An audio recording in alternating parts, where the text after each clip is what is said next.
Thank you very much.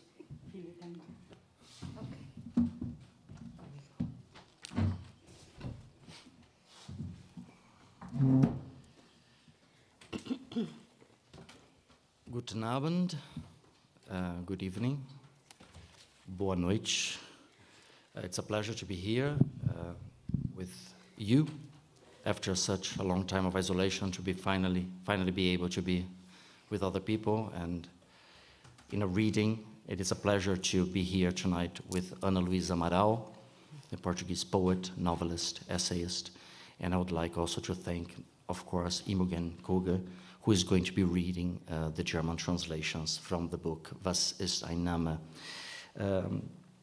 which has several poems translated by Michel Kegler and Piero Salabé. It was published by Hansa Verlag and highly recommended. So I'm going to start with a short introduction of the author, and we have just 1 hour to talk. There are some things that I would prefer her to tell you.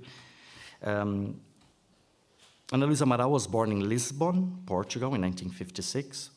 Her first book, the wonderfully titled Minha Senhora de Quê, something like My Lady of What, was published in 1990. The title was seen by some as an allusion and dialogue with another important book in Portuguese poetry, Minha Senhora de Mim, something like My Lady of Me by Maria Teresa Horta. I know that Ana Luísa Amaral herself has already said that the title was not an allusion to Horta, but to the same tradition that Horta had been assessing. This is actually a very interesting story, and I would love you to tell the story of this first title and how it was perceived, and so on. And this tradition was, of course, the Galician Portuguese troubadour tradition, somehow equivalent to the Minnesänger tradition in the Germanic realm. I mention this because Maria Teresa Horta's work and the work of other outstanding women in Portuguese literature from the 1960s, 70s, and so on would receive important critical attention from Ana Luísa Amaral. For example, around the 40th anniversary of publication of the volume Novas Cartas Portuguesas, New Portuguese Letters by Maria Isabel Barreno, Maria Teresa Horta, and Maria Velho da Costa, originally published in 1972, Ana Luísa Amaral coordinated the project New Portuguese Letters 40 years later, a cross-cultural international network around the book by giving an account of the research conducted in Portugal and in several Western countries about this important work of Portuguese literature. Ana Luísa Amaral has published over 20 volumes of poetry, prose, children's literature, and countless essays. I would mention here Coisas de Partir from 1993, Arte de Ser Tigre, I love that title, The Art of Being a Tiger from 2003, and What's in a Name, that it has become sort of an official title of Ana Luísa Amaral's books. It gave the title to the book published in the United States with translation by Margaret Jo Costa, and somehow to the book also published in Germany. I would, among her many prizes, I would like to mention the Premio Reina Sofia for Ibero-American poetry. It's a very important prize, especially in the Iberian and Iberian-American context. And she has, it is the most recent prize, I think, that you have received, yes. Right? Good. Ana Luísa, I was thinking, like, how do we begin? I was telling a little bit before, and I think we're here with a poet, we should begin with poetry. So I would love you to read, please, start with What's in a Name. She'll read in Portuguese, and then we're going to listen to Imogen Kogge and reading the translation. Okay. Thank you very much, Ricardo. Thank you very much for being here. So I'm going to start to read. My first poem is titled in Portuguese, What's in a Name. I mean, the title is the English title. Besides the book published in Portugal is titled What's in a Name, borrowing the book from, the title, I'm sorry, from Romeo and Juliet. In that very well-known passage, What's in a name, that which we call a rose, by any other name would smell as sweet. It's that wonderful question that Juliet poses to Romeo. Anyway, my poem reads, What's in a name? Pergunto, o que há num nome? De que espessura é feito, se atendido? Que guerras o amparam paralelas, linhagens, chãos servis, raças domadas por algumas sílabas, alicerces da história nas meleis que se forjaram a fogo e labareda. Estirpado o nome, ficará o amor, ficarás tu e eu mesmo na morte, mesmo que em mito só. E mesmo o mito, escuta, a nossa história breve que alguns lerão como matéria inerte, ficará para o sempre do humano, e outros vão de sempre recolher quando o seu século dele carecer. E meu amor, força maior de mim, seremos para eles como a rosa, não, como o seu perfume, ingovernado, livre. Abstammung, unterwürfiger Boden, von wenigen Silben gebändigte Generationen, Grundfesten der Geschichte, deren Gesetze auf Feuer und Flamme geschmiedet sind? Ist der Name verlöscht, bleibt die Liebe. Bleiben du und ich, selbst im Tod, und sei es nur als Mythos. Und selbst der Mythos, hör zu, unsere kurze Geschichte, die manche als leblose Materie lesen, wird für die menschliche Ewigkeit bleiben. Und andere werden stets darauf zurückgreifen, wenn ihr Jahrhundert es braucht. Und wir, meine Liebe, meine höhere Gewalt, werden für sie wie die Rose sein. Nein, wie ihr Duft, unbändig, frei. Before we go to the next poem, let me play a little game with the audience. Who here is from Portugal? Is there anyone here from Portugal? Wow. Okay. Wow. Okay. The next question would be, are there also people here who speak Portuguese for other reasons, like being from Brazil or because they have learned Portuguese? Okay. So I guess almost everyone here speaks Portuguese. Is that the feeling that I get? Okay, good. No, it's just to know, like, also in which directions to go with the conversation. But we would like to, there's a poem that Ana Luísa likes very much, and Imogen also liked the translation very much, so we decided that we would follow up with that one, so Okay. that might put him in. Okay, it's a bit longer.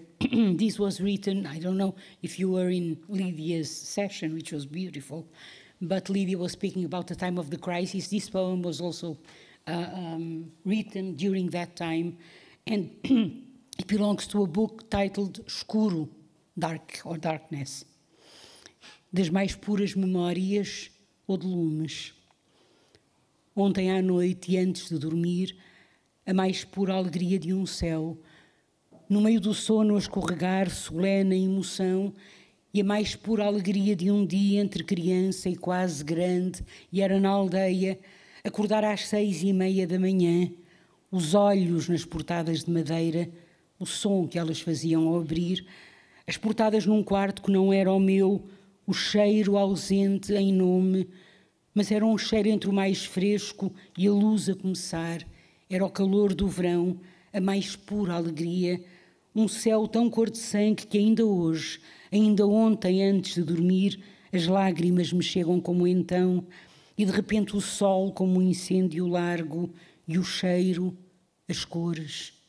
Mas era estar ali, de pé e jovem, e a morte era tão longe, e não havia mortos nem o seu desfile, só os vivos, os risos, o cheiro, a luz, era a vida e o poder de escolher, ou assim o parecia, a cama e as cascatas frescas dos lençóis, macios como estrangeiros chegando a país novo, ou as portadas abertas de madeira e o incêndio do céu. Foi isto ontem à noite, este esplendor no escuro e antes de dormir. Hoje, os jornais, nesta manhã sem sol, falam de coisas tão brutais e tão acesas, como povos sem nome, sem luz a amanhecer-lhes cor e tempos, de mortos não por vidas que passaram, mas por vidas cortadas, a violência de ser em cima desta terra sobre outros mortos mal lembrados, ou nem sequer lembrados.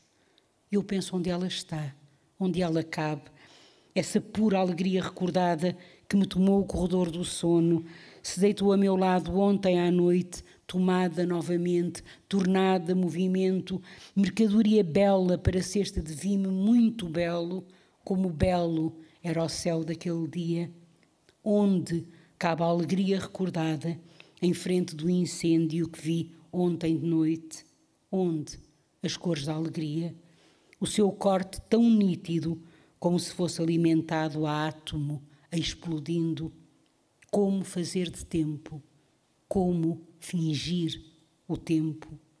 E todavia os tempos coabitam e o mesmo corredor dá-lhes espaço e lume. Über die reinste Erinnerung oder Licht. Gestern Nacht vor dem Schlafengehen die reinste Freude, ein Himmel. Mitten im nahenden Schlaf feierlich das Gefühl und die reinste Freude eines Tags irgendwo zwischen Kind und fast groß. Und es war im Dorf. Aufwachen um 6 Uhr früh, der Blick auf die hölzernen Fensterläden, ihr Klang, wenn sie aufgeklappt werden, die Fensterläden, in einem Zimmer, das nicht meins war, der Geruch ohne Namen. Aber es war ein Duft zwischen der kühlen Frische und dem entstehenden Licht. Es war die Hitze des Sommers, die reinste Freude. Ein Himmel so blutfarben, dass mir heute noch, gestern erst vor dem Schlafengehen, die Tränen kommen, wie damals. Und auf einmal die Sonne wie eine riesige Feuersbrunst und der Geruch Farben. Aber es ging damals darum, dort zu sein, jung. Und der Tod war so weit entfernt und es gab keine Toten, nicht in der Abfolge, nur Lebende, Lachen, der Duft nach Licht. Leben war das Wählen können, jedenfalls schien es so. Das Bett und die kühlen Kaskaden der Laken, weich wie Fremde, die in ein neues Land kommen, und die Fensterläden so offen aus Holz und im Himmel das Aufflammen. So war es gestern Abend, dieses Aufflammen in der Dunkelheit kurz vor dem Einschlafen. Heute früh keine Sonne und die Zeitungen berichten dermaßen grausame Dinge, brennende wie Bevölkerungen ohne Namen, ohne Licht, das ihnen Farben brächte und Zeiten voller Toter, nicht weil das Leben vorbei wäre, sondern abgeschnitten, gewaltsam. Auf dieser Erde über anderen Toten, an die sich kaum wer oder gar niemand erinnert. Und ich überlege mir, wo ist sie? Wo passt sie hinein, diese reine Freude, an die ich mich erinnere, die mir den Gang in den Schlaf raubte und sich neben mich legte gestern Nacht. Weg ist sie, wieder Bewegung geworden. Zur schönen Ware für einen Weidenkorb, schön, so schön wie der Himmel an jenem Tag war. Wohin passt diese erinnerte Freude angesichts dieses Feuers, das ich sah, gestern Nacht? Wo die Farben der Freude, ihre deutlichen Umrisse, wie gespeist von einem Atom, das explodiert? Was tun mit der Zeit? Wie die Zeit überlisten. Und doch, beide Zeiten sind da. Und der gleiche Lauf gibt ihnen Raum und Feuer. Thank you very much. Thank you very much, Ana Luísa, Imogen. Ana Luísa, I would like to ask you a question. Yes. I know that it's a question that we could spend probably the whole evening talking about it, and some here are Portuguese, and will have different answers because they have lived it in a different way. Some were not born then. I too was born during a dictatorship. And I know that this had an impact on my education, on my life. And this would interest me, like how it was for you on a very personal level, growing up under the Salazar regime, the impact that it had on your education, on you, and especially being a girl also, growing up as a woman in this particular context. If you could tell us a little bit about that, please. Okay. I hope, please, shut me up, because I can spend the rest of the time speaking about this, of course. I was born in 1956, as you said. I think that what truly marked me most was having to go to the north of the country, because I was born in Lisbon and I was living in Sintra, which is a beautiful, beautiful city beside Lisbon, very near Lisbon.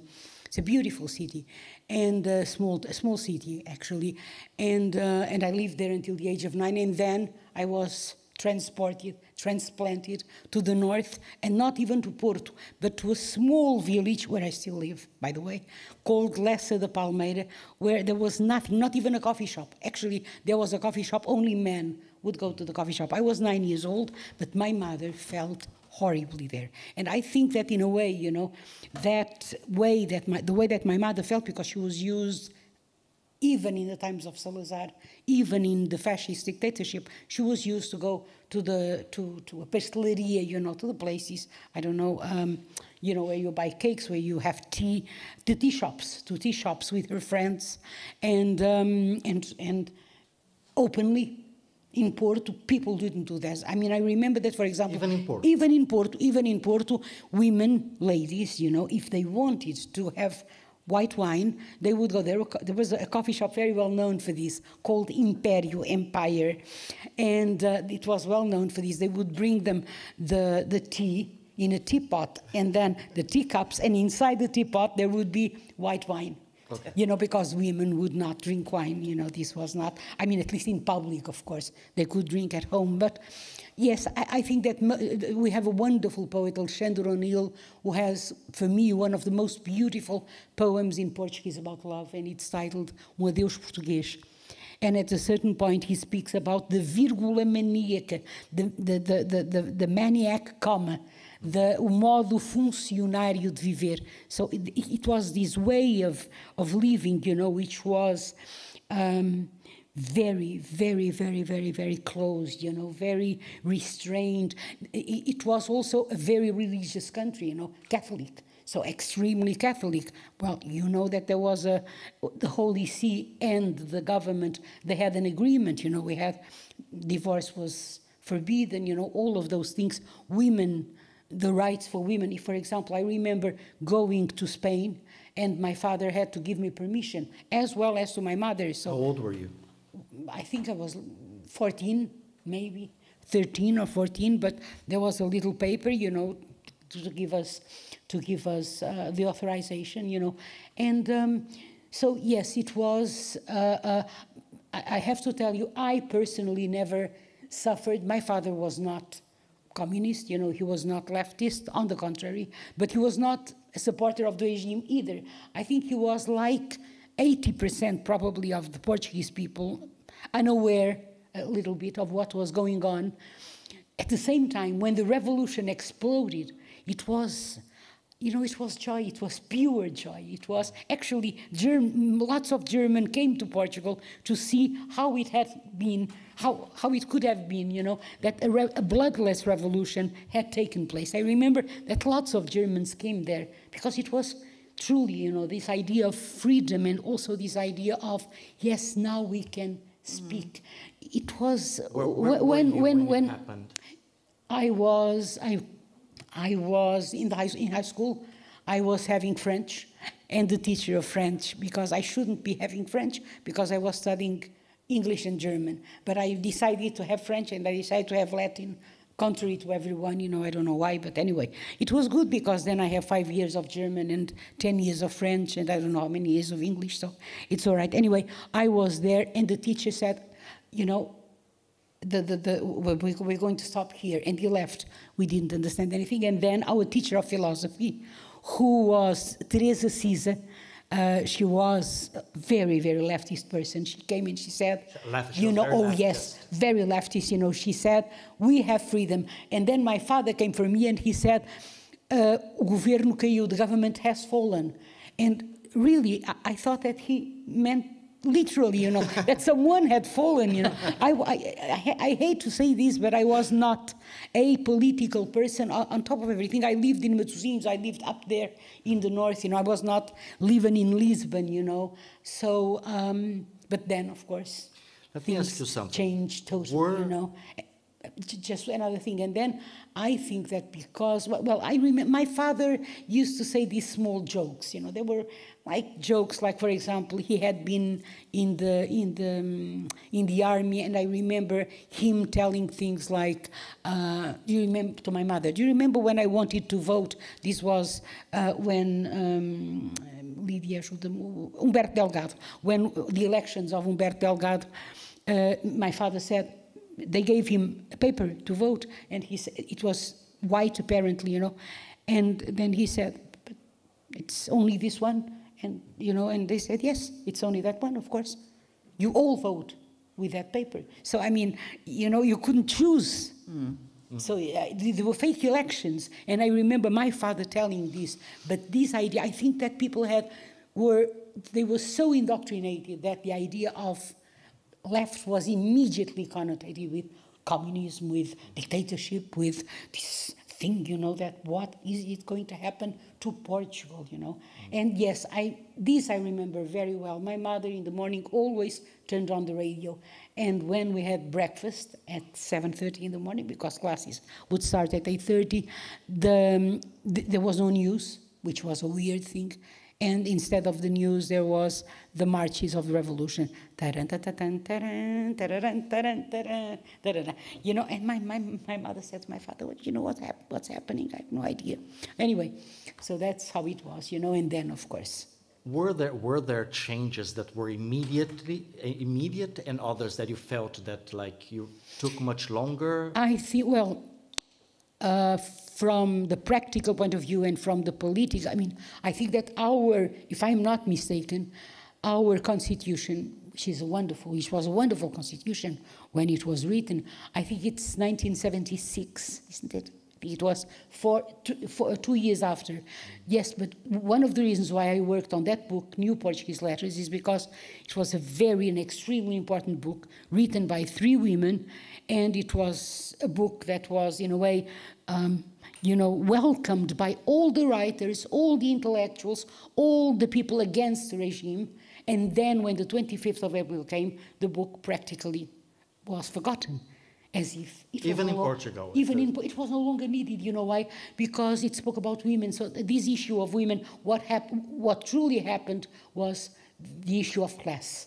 You know, women were, as if you could build a just society, you know, a democratic society when women were still being, or when women are still discriminated, you know. So this is but our constitution, I have to say, I think it's a very, very, very good constitution, a very open constitution, you know, that, you know, but I imagine that some conversations have only started also recently, probably. Some changes took a long time probably to start. Yes, I remember, for example, speaking about sexualities. I still remember, I think that Rita, my daughter, she was born in 1984. So was she already, I think so, I think she was maybe 5 years old. So this must have been 1989. And I remember the first program in Portuguese TV. I think we had already 2 channels. I think so. I think it was first and second channel. I think, you know, if I'm not mistaken, I think it was only 2. And I remember that there was a program with gay people, and they all appeared with a white mask, all of them. So they would not show their faces. You know? And this was what year? This must have been 1991, maybe. You know, the only person was a singer who already died called Dina. She was the only one who gave her face, you know, and everyone else appeared in a white mask, because they were afraid of, you know, what might happen and things like this. Because it's very hard, you know, sometimes you create the laws, and then, although I think that laws are absolutely crucial, you know, but habits, the way that people, the way that women, it for takes example. Much longer. You know that domestic violence raised immensely during the pandemic in Portugal. This is, you know, in Spain as well, you know, so. I'm sure everywhere. I'm sure everywhere, you know, Yes. But you mentioned the year of 1990, which Yeah. is when you then publish your first book. Yes. Which was supposed to have another title, Yes. actually, and then you... The Impossible Burning Bush. Yes. In Portuguese, a impossível sarça. That's how it went. You know, sarça is the burning bush of the Bible. But I think the word is very beautiful in Portuguese, sarça. It's a beautiful word, é impossível sarça. What happened was that, and it went like that to the publishing house, everything. And then people would ask me, é impossível farsa? You know, so sarça and farsa. Farsa means farce. I'd say, no, it's not farce, it's sarça. And they would say, é impossível what?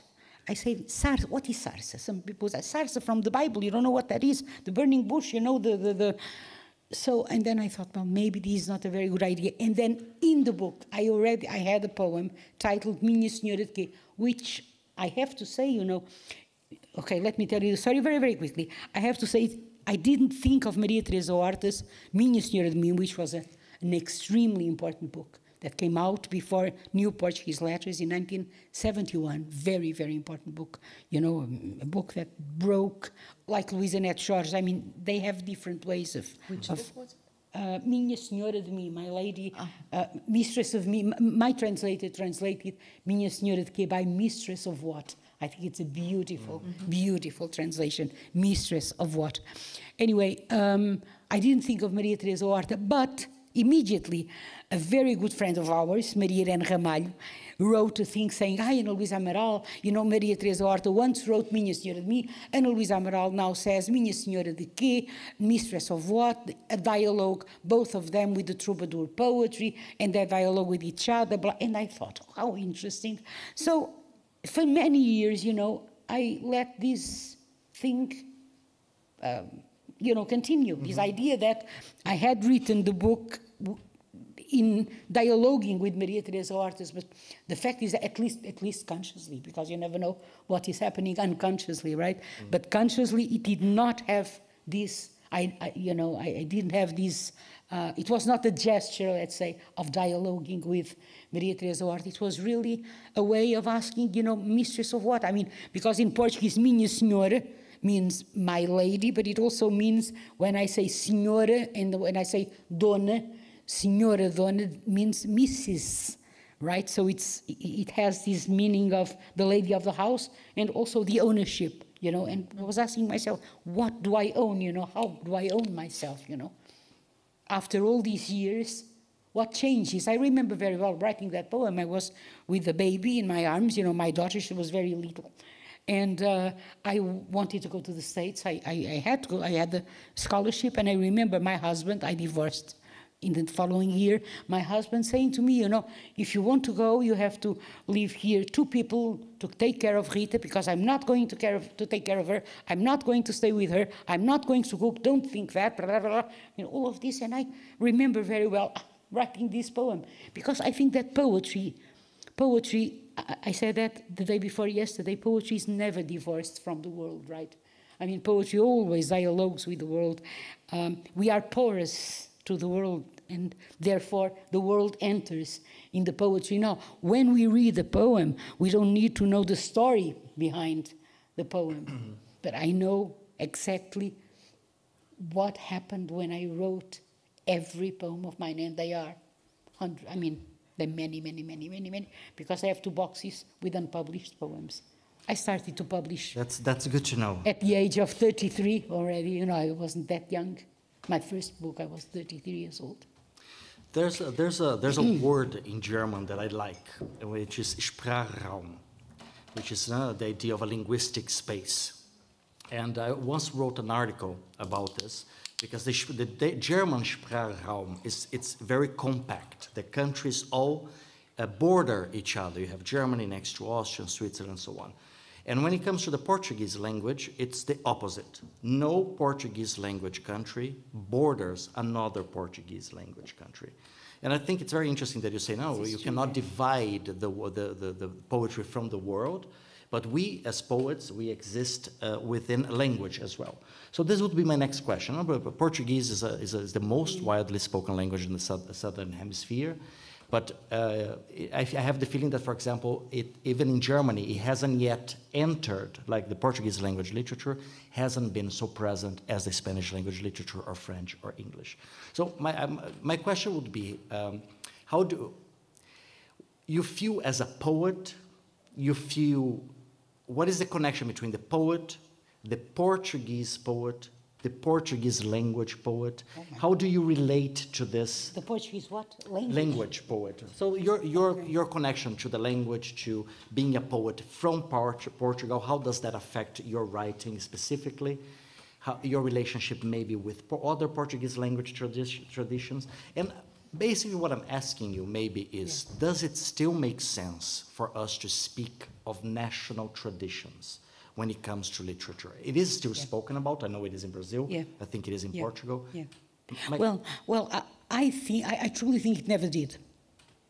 You know, never made sense. No, I don't think so. I think these were always fiction. You know what I mean? That we needed in order to, you know, to appease ourselves. You know, this idea of the national. I mean, for some reason, Romanticism did, you know, fight for this idea of the national literature, but then never, I mean, translation, the gesture of translation started precisely in Romanticism, right? I mean, the Germans tried to translate lots of things from English. German poets and German writers started to appear during the 18th and 19th century in England.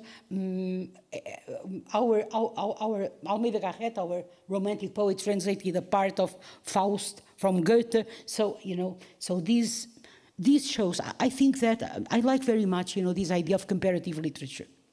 Not from the theoretical point of view, but I do think that literature, and also what I'm going to say now is not mine, you know, what I'm going to say now is actually from a very good friend of mine, Maria Ramalho, who says all poetry is written in a foreign language. Mm-hmm. And I believe in this, you know, so all poetry, and probably all literature, you know, and this is why I think we feel close to each other, you know what I mean?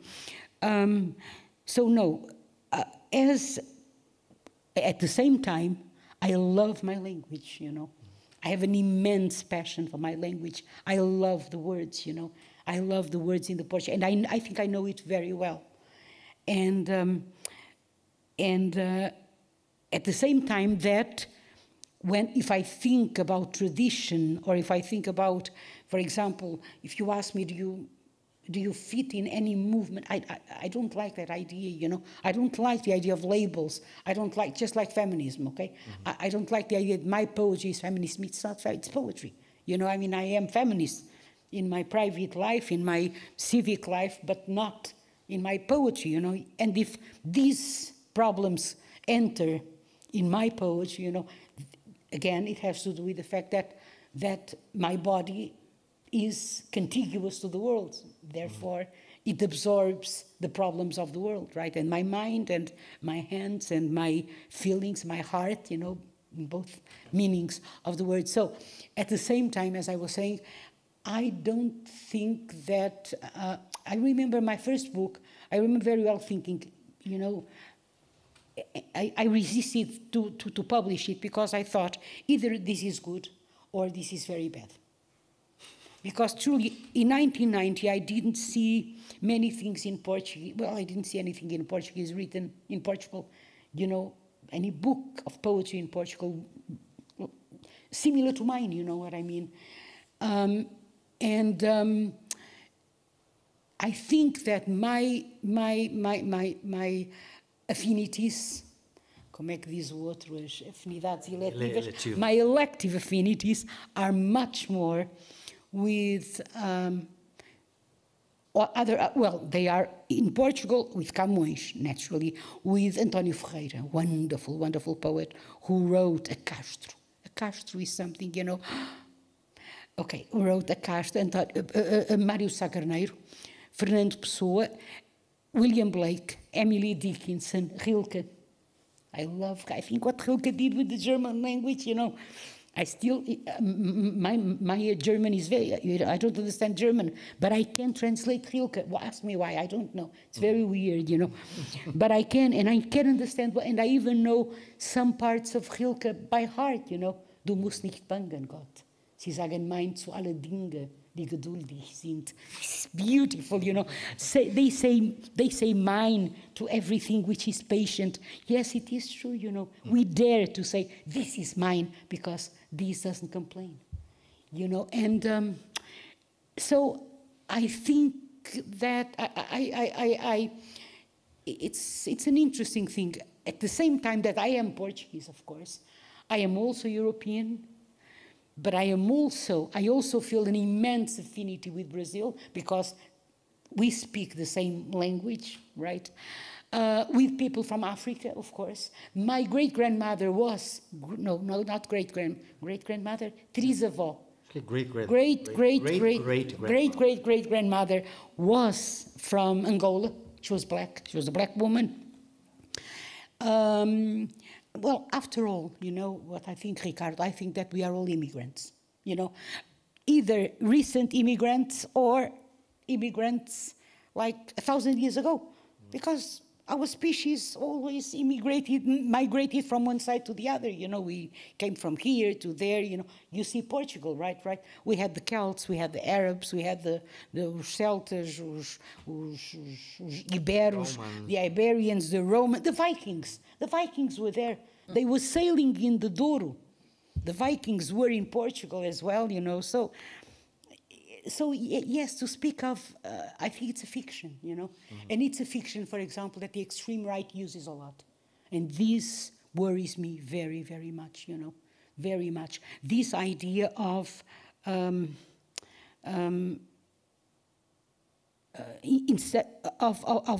instead of diversity, you know, unity, this kind of unity that says that you have to be like this, you know, that a baby, we have an extreme right party now, and some of these people are defending things, well, they have defended, it didn't pass, but still it was discussed in their meeting, in the Congress that they made, a proposal for if women who performed abortions, they should be castrated chemically.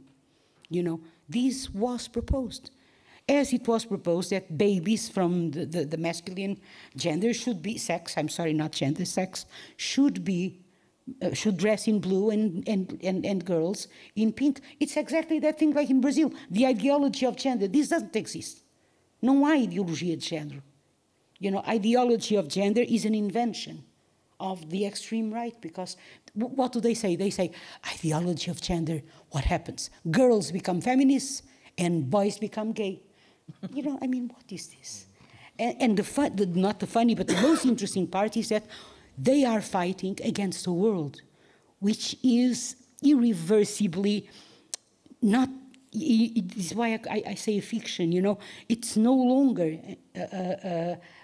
I don't think that it can be the same world again. I mean, the world that they want. What I want to say is this.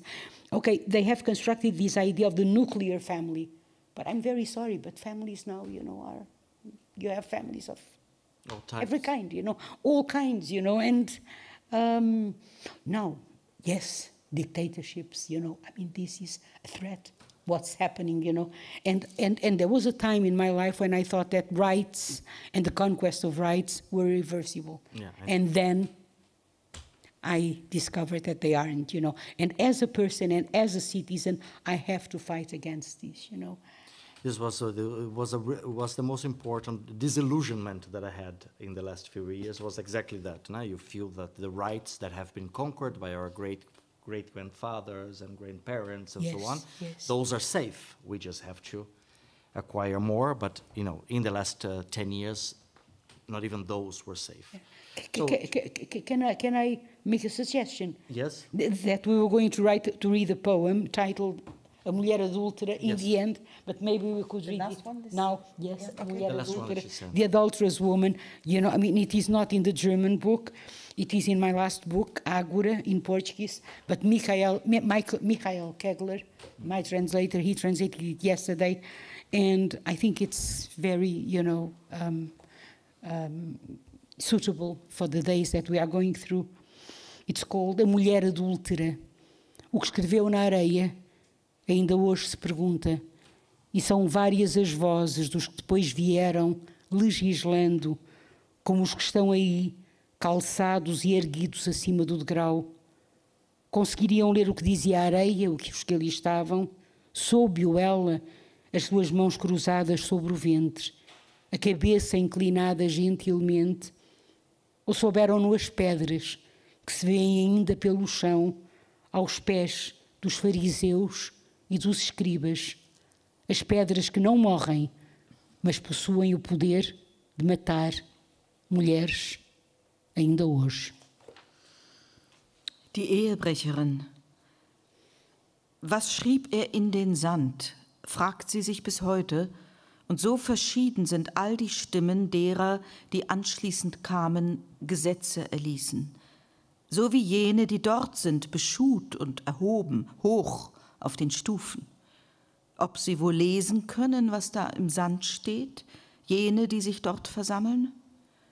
Wusste sie es, die Hände verschränkt über dem Leib, den Kopf gesenkt, sanftmütig? Oder wussten die Steine es, die noch überall auf dem Boden zu sehen sind, zu Füßen der Pharisäer, der Schreiber? Steine, die niemals sterben, aber die Macht haben, Frauen zu töten. Bis heute. Thank you very much. Ana Luísa, you have a very, let's talk about other women that have been important in your work. Now we spoke about a couple of Portuguese. Emily Dickinson, Exactly. Adrienne Rich, But Denise Levertov. I like this story of how you came to Emily Dickinson. Is this on? Is this yes? Of how you came to Emily Dickinson. You were actually writing about other three women, and there's a. Okay, sorry. There's one thing about I would love to hear the story about these other three women and why you changed to Emily Dickinson. Yes. But then in your thesis, you speak of a poetics of excess, which I find a very beautiful phrase in itself, very beautiful idea. And I would love you to speak about this poetics of excess in relationship to Emily Dickinson, that we wouldn't usually think of excess in her case, but I would also like you to tell us if you see this poetics of excess in your work. Very well. Wonderful question. Thank you very much. Ricardo, I think that I have this theory that all the theses that we write, the theses, either the MA thesis or the PhD thesis that you write, unless you are forced by your supervisor to write on that subject, I think that they are always a little bit they have to do with you. They have to do with you, They have to do with what you think, the way you are. I have seen this with so many of my colleagues at university, for example, I have this very macho colleague, this man who is, and he wrote about Ernest Hemingway. You know what I mean? His thesis was on, so I think that they do, so I think that excess is something that you can apply both to me, I used to say that I am a little bit addictive. I am an addictive person. For example, I stopped smoking 3 years, 4 months and 21 days ago. and I became addicted to chewing gums with nicotine, Nicorette, that's how they called. So yes, but excess can come in different ways, It can come either as an extreme concentration, and I think that that's what happens with Emily Dickinson. It can come in the form of subversion, which is something that I love, much more than transgression, because when you transgress, you break openly, that is. But when you subvert, you use the version that was there, the official version, and you undermine it, So it's a process of implosion, I think. Now, you don't think about this when you write. When you write, When I write because I need to write. I don't write to be published. I don't write for anyone to read me. I write because I need to write. I think that in writing, there are these two movements. The first one is psychoanalysis of writing, is of the one with oneself, right? One writes to himself or to herself and about himself or herself, I think, that first moment. And then there comes the second movement when you need to share, because we are human. We need to share. Communication, sharing is a need that we have. I don't believe that people who say I write for the closet or something like that. I don't believe in that. But haven't you never shown your poem or your whatever you write to anyone, not even a friend? And usually people say yes, well, friends, yes. Okay, but a friend or two friends is an audience. You know, it's public. I mean, you are making it public. To publish is to make it public, you know, not public like in a book, but like Emily Dickinson, she never published. She only published 10 poems, saw 10 poems published in her lifetime, but she sent her poems in her letters, right? So the story with Emily Dickinson, going back, and a very quick, I was writing my PhD on crazy. It was called Spaces and Times of Poetry. And it started with Milton, and it arrived to the 1980s. So, yeah, I was writing this from 85 on, and my supervisor told me, this is very interesting, you know, but now you have to work on it maybe 20 years, you know. What is this of 5 centuries? Okay, so then I started to work on Sylvia Plath, Anne Sexton, and Elizabeth Jennings. Elizabeth Jennings is British, Anne Sexton is American, as we all know. Sylvia Plath is American English, right? Because she makes the bridge. So the idea was she would make the bridge between between England and America, and Sexton would be, you know, the American one. The problem was that they were extremely depressive. You know, Anne Sexton is very depressive, and I think that there was this unbalance between them. I think that Sylvia Plath is, for me, I like her so very much more than Anne Sexton, for example, or Elizabeth Jennings. And one fine day, Maria Ann, who knows me very well, you know, she had a book, the collected poems of Emily Dickinson. And she said, you know her? And she gave me the book. And I said, I don't know. You have to read her, Ana Luísa. And I said, okay, I bring you the book. So I brought the book with me, and I came by train, you know, from Coimbra to Porto by train, almost 2.5 hours in those days, you know, that the train would take. And I opened the book, and I see these capital letters. And I think to myself, my God, capital letters, nouns, you know, for the nouns. Yes. And not only the nouns, sometimes adjectives as well. And I said, don't like this. So I closed the book. And I had the book closed for 1 day or so, but the following day, it was like 2 or 3 in the morning, I was going through a very complicated phase in my personal life. And it was 2 or 3 in the morning, and of course it had been my supervisor who had told me, you have to read her. It was a shame that I meet, very shameful that I didn't know the poetry of Emily Dickinson. And I decided to read, and suddenly I read this poem that goes, if the stillness is volcanic in the human face, when upon a pain titanic features keep their place. And I thought, oh my God. And it was like an epiphany. So the following morning, I called Maria Ann and I said, I want Emily Dickinson and Sylvia Plath. And then 2 weeks later, I said, I don't want Sylvia Plath at all. I want Emily Dickinson only. So that was the story, you know. There's something you said now. And then I translated her, as you know, to Portuguese. There's something you said in your answer about Emily Dickinson, this idea of subversion. Yeah. And this brings me to an essay that you wrote, because, you know, I find it very remarkable when women who write take certain female figures from history or even from mythology that used to have somehow a bad reputation, let's put it this way, and they recover this like Salome. Like Salome, which I will ask you to read. But you also wrote, there's something else that I find very interesting, and I think it has something to do with what you were saying.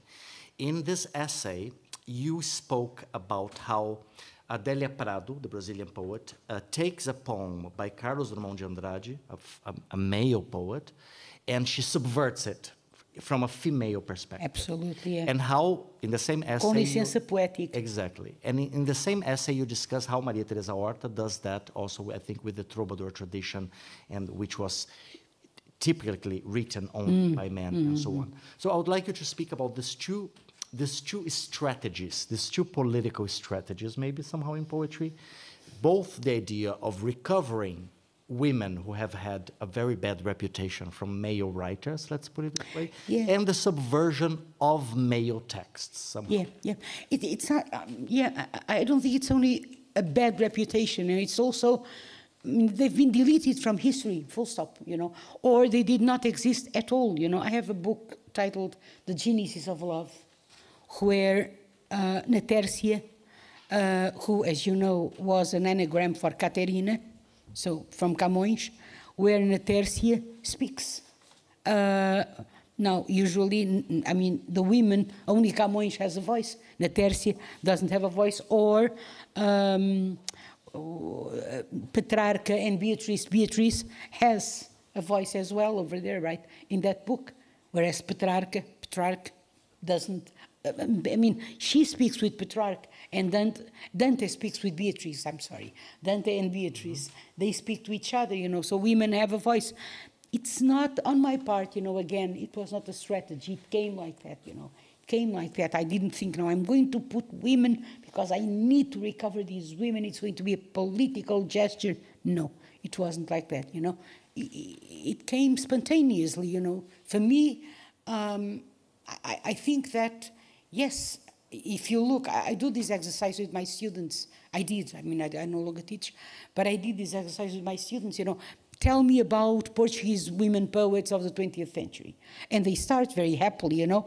Maria Teresa Horta, okay, more. And then they continue, they go like, well, Ana Atterley, they don't know.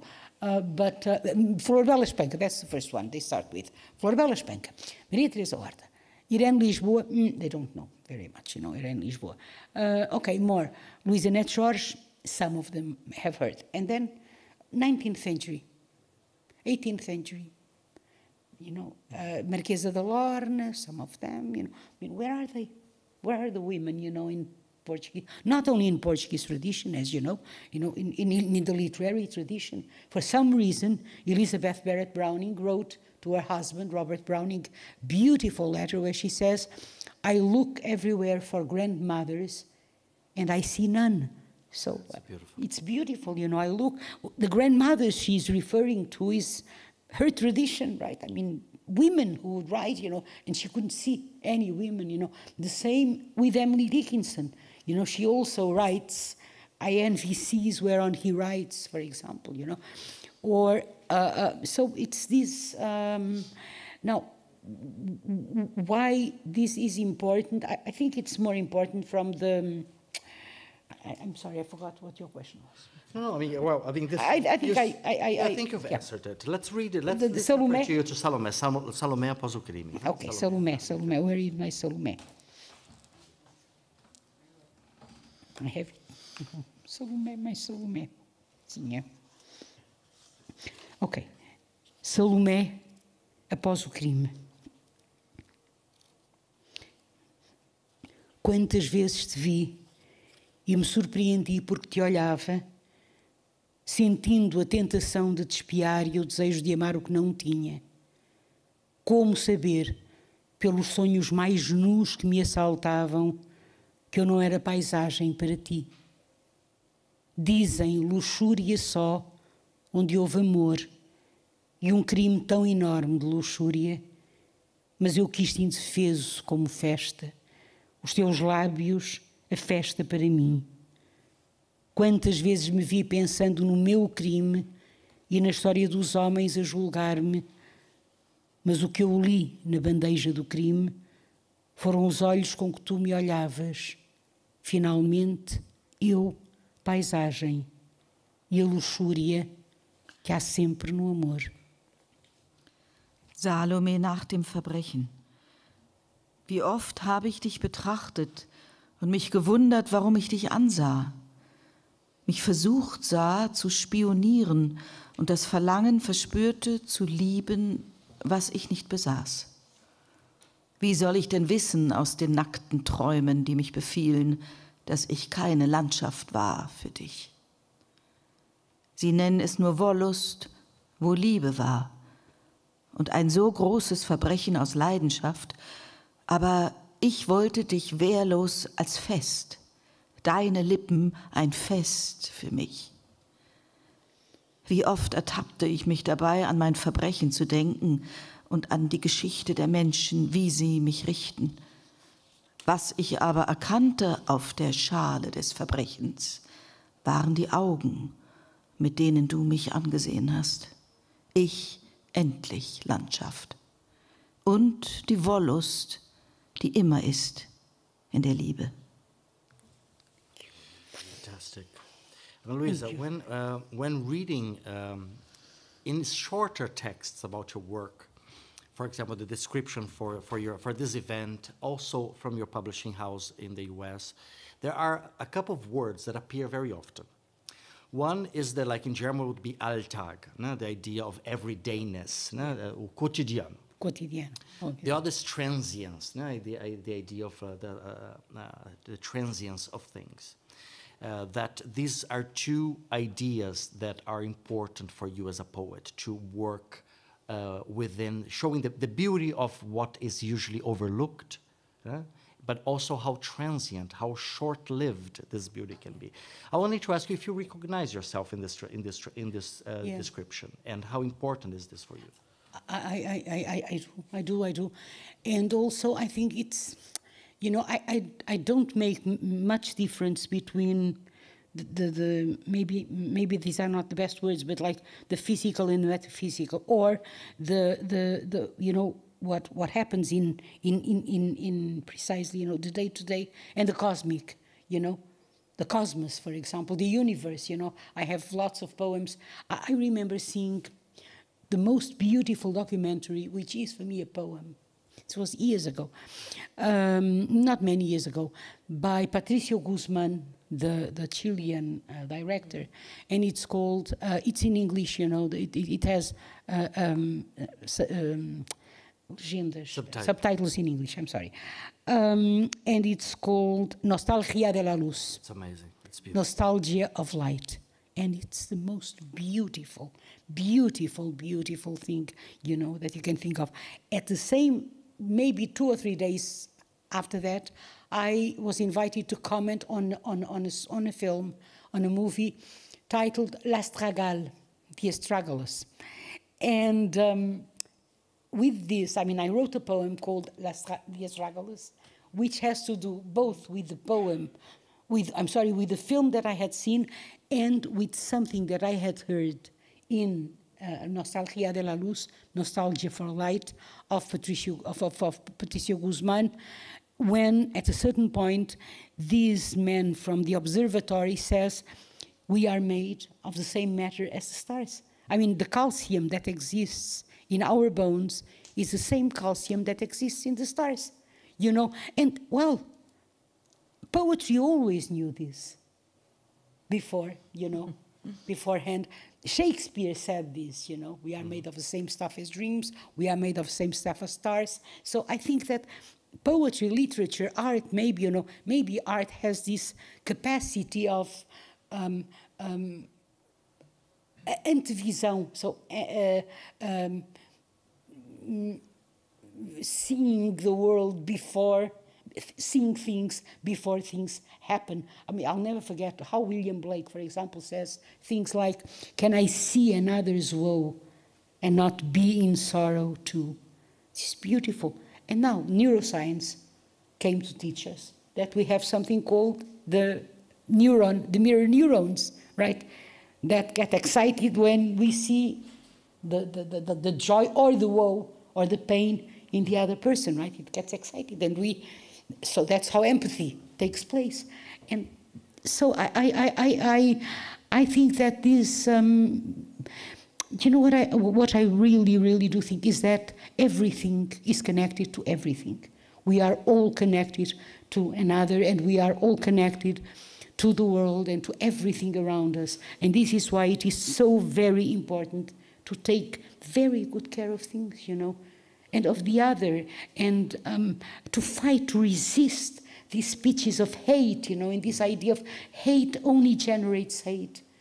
the same way that money by itself only generates money, nothing else, you know. I think so I think should we listen to either Dinge, coisas, or Astrálogo? We had decided not to read that one tonight, right? O Lugares Comuns, não. No, but let me just to mention to you, like, you should really watch this documentary by Patricio Guzman. It's really a beauty, because very quickly he follows. In Chile, there are many observatories, because in the desert the sky is very clear. In the Atacama Desert, and he follows this people working at the observatory. But at the same time, very close to the observatory, there are mothers still looking for their children who disappeared during the Allende dictatorship, and they literally are digging the desert looking for. It really gives me the goosebumps. For small bones, for minuscule, because with the ADN now they can identify. Yeah. And this contrast between these people looking at the stars while these women are looking for the bones of their children, it's really one of the very powerful. It's beautiful. Please, if you can, watch it. You know, if you can watch it, watch this. Let's beauty. listen to Dinge. To Dinge, okay, coisas. How are we with time? Just to. We are bad. Passed by. Sorry, I didn't even get to the middle. I'm going to read it with the coisas. Dar nome a estas coisas, que só são coisas, porque a pupila assim as reconhece e as transmite a neurónios repetidos, que as aprendem de cor, é sempre, e mesmo assim, um reduzido ofício. O mesmo com um rosto, a sua tessitura em tom pungente ou suave, a polpa estremecente e estremecendo, e tanto o coração. O que sobra depois, resolvidas que estão as dimensões achadas, é este não saber coisa nenhuma, sentir que pouco valem estas sílabas, que mesmo assim se encostam aos declives e entalhes mornos, vivos de células e pequenos veios, onde advérbios se perdem e vacilam, ou à cor desses olhos, que a pouco e pouco vou sabendo minha e não sei conjugar, só declinar ao inclinar-me nela. Por isso, e mesmo assim, de nomes falo, porque não sou capaz de melhor forma. Dinge. Diese Dinge benennen, die nur Dinge sind, weil die Pupille sie so erkennt, weitergibt an Neuronen, die sie nacheinander auswendig lernen, ist immer und trotzdem noch eine niedere Tätigkeit. Auch beim Gesicht ist es so, streng oder weich im Gewebe, bebendes Fleisch, das erbeben lässt, wie das Herz. Was dann noch bleibt, wenn die Dimensionen gefunden sind, ist dieses überhaupt nichts wissen und spüren, wie wertlos die Silben sind, die sich trotzdem anschmiegen an sanfte Vertiefungen und Kerben, lebendige Zellen und winzige Blutbahnen, in denen Adverbien sich verlieren und zögern, oder an die Farbe dieser Augen, die ich nach und nach als die meinen erkenne und nicht konjugieren kann, nur deklinieren, wenn ich mich in sie vertiefe. Deswegen und trotzdem benenne ich Dinge, weil ich eine bessere Form dafür nicht weiß. We already exploded the time, apparently. I should have known that we were going to get excited, and I would suggest, if you are okay with it, I would suggest one last poem, and we close the evening. Yes? Everyone agreed? Okay, I would suggest genealogias, but you can, if you prefer another one, I mean, just a suggestion. Genealogias. Okay. Genealogias is about, it's going to come in my book that's ready, it's already coming in October, my next book. Well, I have to say it's about my great-great-grandmother. I thought that she was from Angola, and she was from Cabo Verde. You know, this is, you know, but she was black, but it's a different, I have the picture there, and my grandfather you know, he cut with the family, so he didn't know much about her. And finally, I found a cousin of mine who told me, no, not from Angola, she was from Cape Verde. But at this point, the poem was written, and I think that it stays Angola, you know. Okay. And still, you know, it's an homage that I pay to her. Genealogias, impressões e voos. Era de Angola e negra a minha trisavó. Encontrei outro dia o seu nome no verso, não de poema disperso por gaveta, mas de papel impressionado a luz e a cristais de prata. Foi o seu filho quem lhe escreveu o nome na fotografia, em gesto de memória. Lembro-me dele ainda, vagamente, eu muito menina, ele quase cego. Tocava violoncelo, esse meu bisavô. Falava devagar e num ritmo incerto e delicado. Estão desbotados ambos por idade, fotografia e a minha trisavó, o seu cabelo branco em caracóis, ínfimos olhos de ave tropical, uma pele muito lisa que lhe invejo, eu que lhe herdei o nome, mas não a macieza e cor de pele. Podia a minha filha revelar pigmentos transmitidos por essa mulher doce, como dizia ainda a minha avó, mas os olhos azuis da minha filha vieram-lhe de novas impressões. O pigmento lançado pelo tempo de ADN comum chegou à minha filha em camada invisível, num figmento de pele imperceptível, uma herança de voz, música de corá, mais do que violoncelo em ritmo europeu. Não se extinguem, de facto, os vulcões, antes hão de abrigar, em comoção de luz, reimpressões de nós, tingidas pela música de eternos filamentos. Pássaros que algum dia, a cópia nunca igual, mas de tal gloriosa imperfeição que o voo lhes é asa. Genealogien, Abbilder und Flüge. Meine Urgroßmutter war schwarz und kam aus Angola. Neulich fand ich ihren Namen auf der Rückseite, nicht etwa eines Gedichts, vergessen in einer Schublade, sondern hinter einer Aufnahme aus Licht- und Silberkristall. Ihr Sohn hatte den Namen geschrieben auf dieses Foto, ihr zum Gedenken. An ihn erinnere ich mich noch vage, ich ein kleines Kind und er fast blind. Er spielte Cello, mein Urgroßvater, und redete langsam, sein Rhythmus war unsicher und sanft. Beide sind mit dem Alter verblichen, das Foto und meine Urgroßmutter. Ihr weißes, gekräuseltes Haar, die winzigen Augen eines Tropenvogels, eine sehr glatte Haut, die ich beneide. Den Namen erbte ich nicht, aber die Sanftheit und Farbe ihrer Haut. Gut möglich, dass meine Tochter Pigmente geerbt hat von dieser liebenswürdigen Frau, wie meine Großmutter noch meinte. Doch ihre blauen Augen stammen von jemand anderem. Ein Pigment von der gemeinsamen DNA durch die Zeit geschleust, hat meine Tochter erreicht. In einer unsichtbaren Schicht, in der unmerklichen Faser einer geerbten Stimme. Mehr Chora als Cello. In europäischem Tempo. Vulkane erlöschen nie wirklich, eher beherbergen sie in einem Beben von Licht Abbilder von uns, gefärbt von der Musik der ewigen Fäden. Vögel von einst, unnachahmlich, aber von so herrlicher Unvollkommenheit, dass der Flug ihnen Flügel ist. Fantastic. Let's show our appreciation, please, for Imogen Kogge for her reading of the German translation.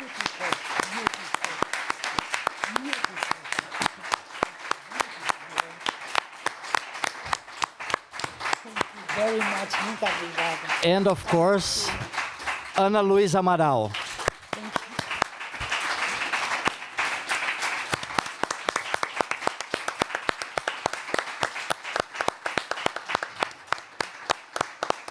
And Ricardo.